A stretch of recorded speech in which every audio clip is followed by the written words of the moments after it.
নারীর আকর্ষণ। তুমি যদি এই ফান্দে পড়ে যাও, বিশ্বাস করো ভাই, তৃপ্ত হবা না, স্বস্তি মিলবে না। এটা তোমার সারাক্ষণ অস্থির বানায় রাখে।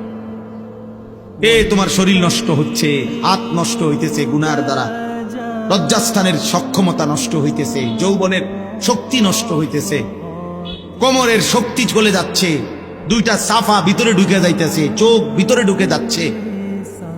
দেখতে দেখতে চেহারাটা জঙ্গলি জানোয়ারের মতো মনে হচ্ছে। তুমি হয়তো আন্দাজ করো নারী, কারণ তোমারে তো আর চুলের কারণে, চেহারার কারণে, তোমার এই বিদঘুটে আকৃতির কারণে কোনো ভদ্রলোক তো তোমার দিকে ফিরেও তাকায় না।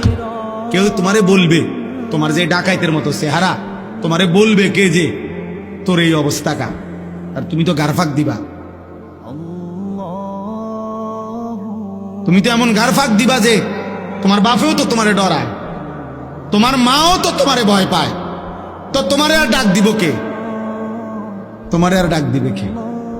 এই জন্য তখন সবাই মেনে নেয়, যা না ফরমান, তার মতোতে চলো, যেটা মনে করে ডাক, ভিসা দিয়ে তার কপালে। যার মা তাকে ছেড়ে দেয়, যার বাপ তাকে ছেড়ে দেয়, এবার সে আর কোথায় আশ্রয় যাবে? তারে ফিরাবে কে? তারে ডাকবে কে?